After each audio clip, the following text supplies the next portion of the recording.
बिस्मिल्लाहिर्रहमानिर्रहीम। अस्सलामुअलैकुम दोस्तों, क्या हाल चाल हैं। मैं उम्मीद करता हूं कि मेरे तमाम दोस्त खैरियत से होंगे। दोस्तों, अहमद हसन और मोहम्मद हुसैन भाई एक अबलक बच्चे वाली गाय लेके आए हैं फॉर सेल। ये चेक करें जी, बच्चा माशाल्लाह बड़ा प्यारा है, कलर में ताज़ा ताज़ा सुई है, दूसरा सुआ। और इस गाय का जो दूध बताया है वो 9 से 10 लीटर बताया है, 2 टाइम का। 9 से 10 लीटर दूध 2 टाइम का।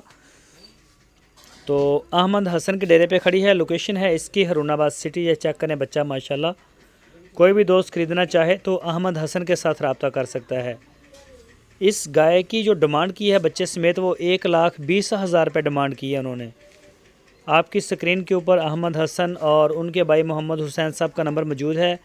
इन नंबर्स के ऊपर आप उनको व्हाट्सएप की कॉल या फिर मोबाइल कॉल दुनिया भर से कर सकते हैं। तो गाय का भी कलर माशाल्लाह अच्छा है। तो जो भी दोस्त दिलचस्पी रखते हों, ख़रीदना चाहते हों, वो उनके डेरे पे जाके मौके पे भी चेक कर सकते हैं। और अगर आप ऑर्डर देना चाहें ऑनलाइन अपने घर बैठ के, तो वो भी कर सकते हैं। बेहतर है आप चेक करके लें, मौके पे जाके तसल्ली कर लें एक दफ़ा, ताकि ना ख़रीदार को कोई मसला हो ना बेचने वाले को हो, दोनों घर खुश खुश। बच्चा माशाल्लाह बड़ा प्यारा है।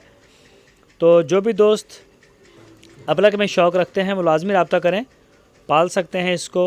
ये देखें जी माशाल्लाह, चेक करें। तो इसके अलावा प्योर साहिवाल के बछड़े, चोलस्तानी बछड़े, बछड़ियाँ, ये सारे जानवर होते हैं अहमद हसन और मोहम्मद हुसैन के डेरे पे। कोई भी किस्म का अबलक, नुकरा, पटेला, बछड़ा चाहिए हो वो भी आपको मिल जाएगा। आप उनसे रब्ता करें इंशाल्लाह। तो ये चेक करें जी।